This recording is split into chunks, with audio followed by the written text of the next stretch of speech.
Hi there, this is Uz. Due to some language barriers with some of my students, I figured I'd do this video in English. This is the departure control, and I'm mainly focusing on the lighting system of the car. So I'm repeating, this is the BMW X1. We'll start with the warning lights, the hazard lights. Here it is. So, a typical question in the test would be when to use it.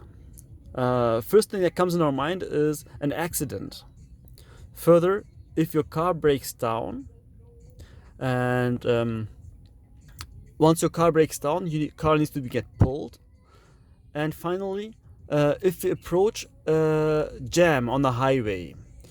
So these four conditions, let me repeat that again. So in an accident, your car breaks down, your car gets pulled, and finally, entering a jam on the highway. Let's continue with the indicators. So we have a handle on the left hand side and a handle on the right hand side. The one on the right hand side, that's for the wipers. I have another video for that one. And this is the indicator. So to indicate right, we would lift it up, the top. It indicates right, cancel it manually.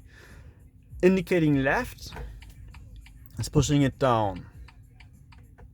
There's also something that's called the comfort indicator. So if you just tap it up, it indicates 3 times right and cancels alone. And tapping it down, it indicates 3 times left and cancels alone. So sometimes my students accidentally get in touch with that indicator, and it indicates it will cancel alone after 3 times indicating. So don't worry about that one.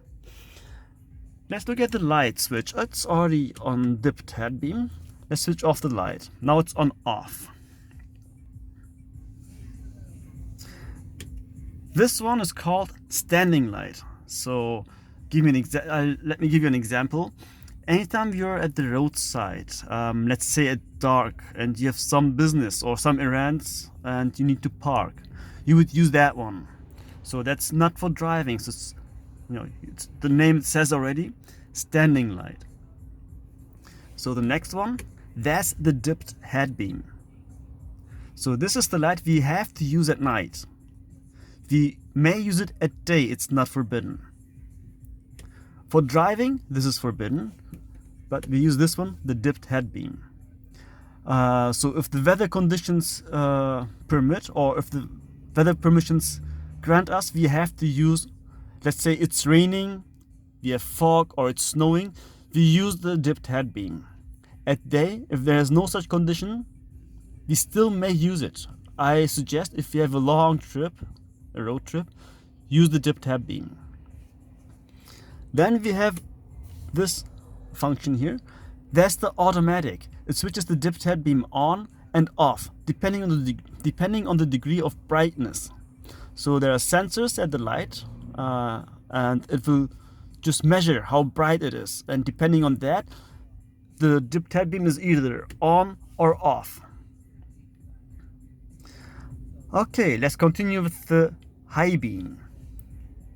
To turn on the high beam, we need the dipped head beam on. How to tell it's on? You can see here the control light. So the light is on. I would push the indicator. If I press it forward, direction engine, we have here the blue control lamp, it's on. So we know we know high beam is on already.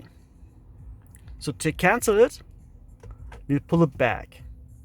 So let me repeat that. High beam on, high beam off. There is also this signal light. You just pull it and let go. You can see the blue control lamp turns on and off. So that's a signal light.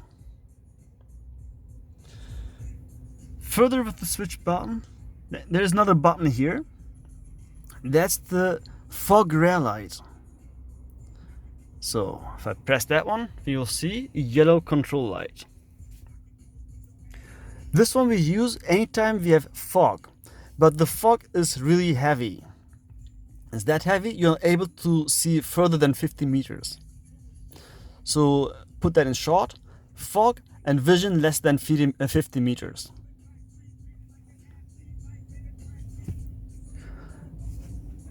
And let me finish this one with the parking light. So I switched off the light. I switch off ignition. Pretend we're leaving. So now, before I open the door, I look mirror and shoulder look, open the door. And now I indicate right. Show off effect. There it is. So, Parklicht eingeschaltet. We use that anytime we park on the roadside, and we use. Okay, let me first. Sorry, let me catch up again. So the park light, the difference with park light and the standing light is only one side of the car is shining. So the front right and rear light, the rear right lights are shining now. If I use the indicator left, only the front left and rear left lights would be on. So this saves battery.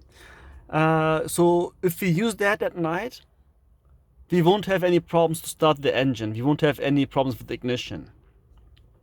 So if we use always the one that's showing to the inner side of the road. So if I normally regularly we park on the right hand side of the road. So let's say we park at night on the right hand side, we would use the left indicator.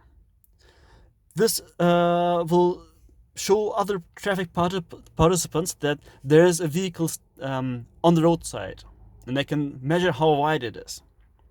And I already mentioned, anytime you park at the roadside at darkness and there is not sufficient light, there is no street light, or sometimes street lights just switches off after a certain hour at night.